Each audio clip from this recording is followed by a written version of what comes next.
رب العالمین والصلاة والسلام علی اشرف الانبیاء والمرسلین سیدنا و نبینا بالقاسم محمد اللهم صل علی محمد الفاتح محمد الطاہرین المعصومین ولعنۃ اللہ علیہم اجمعین.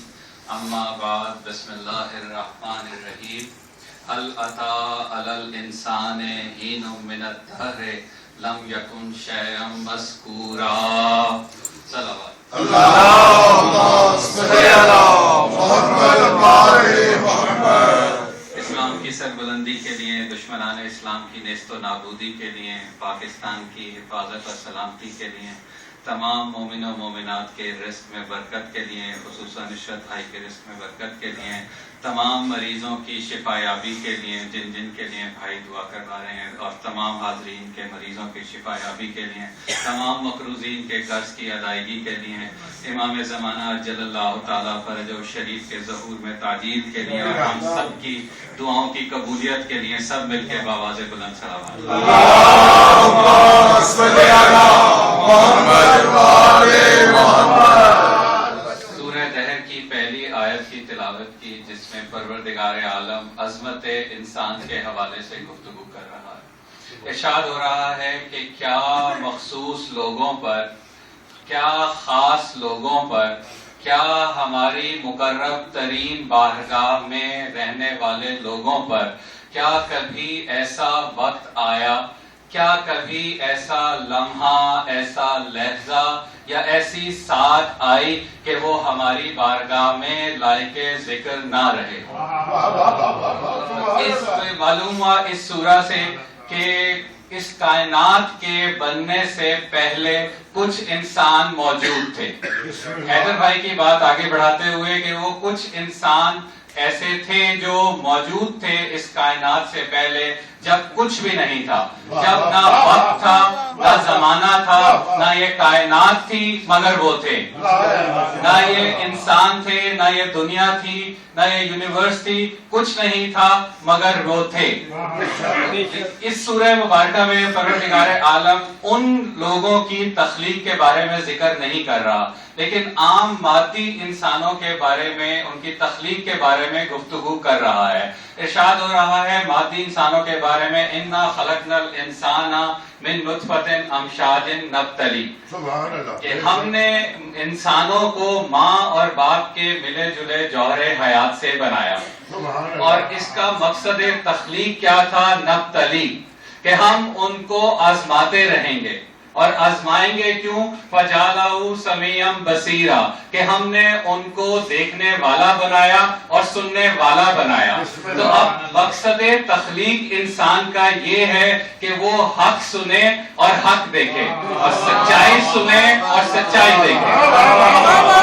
پھر ارشاد ہوا اِنَّا هَدَيْنَاهُ السَّبِيلَ، کہ ہم نے اس کو سیدھے راستے پر لگا دیا. اور پھر ارشاد ہو رہا ہے اما شاکرا و اما کفورا، کہ وہ سبیل پر قائم رہ کر چاہے تو شاکر بن جائے یا اس کو چھوڑ کر کفر اختیار کرے. تو اس سورہ مبارکہ میں ہم نے دیکھا پروردگار عالم دو طرح کے لوگوں کے بارے میں ذکر کر رہا ہے. ایک وہ جو مادی لوگ ہیں، اور ایک وہ جو کہ انسانوں سے پہلے ہیں.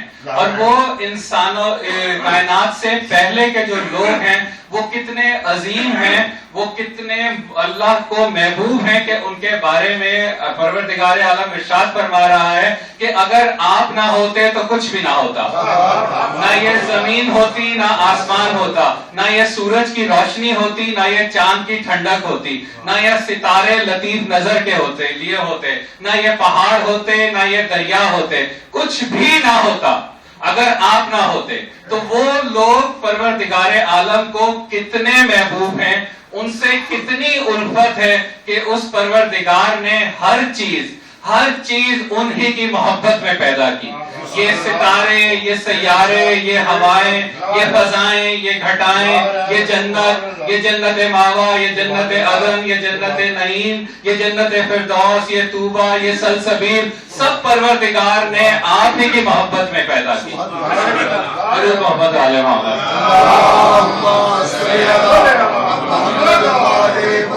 تو اب پروردگار پروردگار نے ان انسانوں کو، ان مخصوص انسانوں کو خلق کرنے کے بعد چھوڑ نہیں دیا، ان سے رابطہ رکھا، اور ان سے رابطہ بھی خالی نہیں رکھا بلکہ ان کو اس کائنات کا تسلط عطا کر دیا۔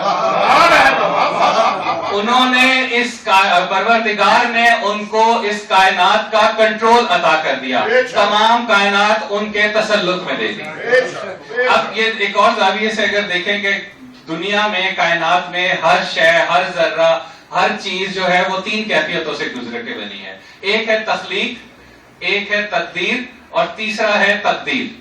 پہلا تخلیق، دوسرا تقدیر، تیسرا تسخیر۔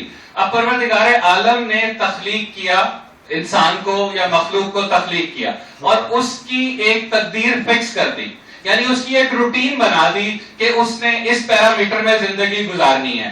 کہ جیسے سورج ہے، سورج کی تقدیر یہ ہے کہ اس نے مشرق سے نکلنا ہے، مغرب میں ڈوبنا ہے، اور اس نے روشنی دینی ہے۔ چاند کی روٹین یہ بنا دی کہ اس نے رات کو روشنی دینی ہے۔ زمین کو گھومنے والا بنا دیا۔ تو پروردگار نے ہر مخلوق کی تقدیر بنا دی۔ اب تیسری چیز ہے تسخیر۔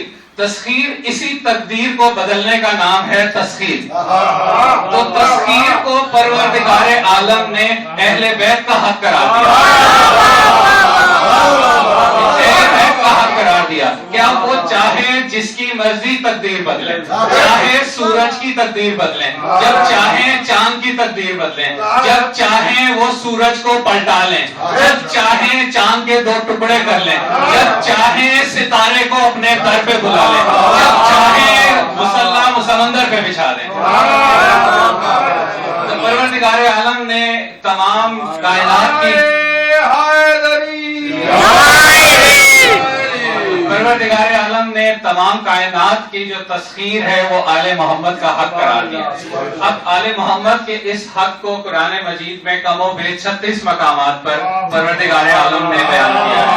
چند اس میں سے ہے سورہ ابراہیم میں آیت نمبر 32، 33 اور 34 میں پروردگار عالم ارشاد فرما رہا ہے وَسَخَّرَ لَكُمُ الْأَنْهَارَ، کہ ہم نے یہ تمام دریاؤں کی تسخیر آپ کو دے دی۔ پھر ارشاد ہو رہا ہے وَسَخَّرَ لَكُمُ الشَّمْسَ وَالْقَمَرَ دَائِبِينَ، کہ ہم نے یہ چلتے پھرتے سورج اور چاند آپ کی تسخیر میں دے دیے۔ اب آپ جب چاہیں ان کا مقدر بدل دیں، جب چاہیں ان کی تقدیر بدل دیں۔ پھر ارشاد ہو رہا ہے وَسَخَّرَ لَكُمُ اللَّيْلَ وَالنَّهَارَ، کہ ہم نے دن اور رات کا مقدر بھی آپ کو دے دیا کہ آپ جب چاہیں دن کا مقدر بدل دیں، جب چاہے رات کا مقدر بدل دیں۔ پھر سورہ حج میں پروردگار عالم ارشاد فرما رہا ہے وَسَخَّرَ لَكُمُ مَا فِي الْأَرْضِ، کہ تمام دنیا، تمام زمینوں میں جو کچھ ہے اس کا تصرف ہم نے آپ کو دے دیا، اس کا کنٹرول ہم نے آپ کو دے دیا۔ پھر سورہ لقمان میں ارشاد ہو رہا ہے وَسَخَّرَ لَكُمُ مَا فِي الْأَرْضِ وَمَا فِي السَّمَاوَاتِ وَمَا فِي الْأَرْضِ، کہ جو کچھ زمینوں میں ہے اور جو کچھ آسمانوں میں ہے ہم نے اس کی تسخیر آپ کو دے دی کہ آپ زمین والوں کا مقدر بدلیں یا آسمان والوں کا مقدر بدلیں۔ زمین والوں کا مقدر بھی آپ کے اختیار میں، آسمان والوں کا مقدر بھی آپ کے اختیار میں۔ جب چاہے زمین والوں کا مقدر بدل دیں، جب چاہے آسمان والوں کا مقدر بدل دیں۔ آسمان والوں کا بھی مقدر بدلا، آسمان والوں کا بھی مقدر بدلا۔ کب بدلا؟ پطرس کو پر دے کر بدلا۔ زمین والوں کا بھی مقدر بدلا، زمین والوں کا بھی مقدر بدلا۔ کب بدلا؟ راہب کو پسر دے کر مقدر بدلا۔ تو پروردگار نے تمام اختیار اہل بیت کو دے دیا۔ درود محمد علیہ محمد۔ تو زمین پر بھی آپ کا کنٹرول ہے، آسمان پر بھی آپ کا کنٹرول، زمین پر بھی آپ کا رسوخ ہے، آسمان پر بھی آپ کا رسوخ۔ آسمان پر آپ کا رسوخ کب ثابت ہوتا ہے؟ کہ جب معراج میں ختمی مرتبہ سدرۃ المنتہا پہ جا کر بتایا کہ آسمان بھی ہمارے زیر تسلط ہے، اور قبر میں میرے مولا نے آ کر بتایا کہ زمین پر بھی ہمارا رسوخ ہے۔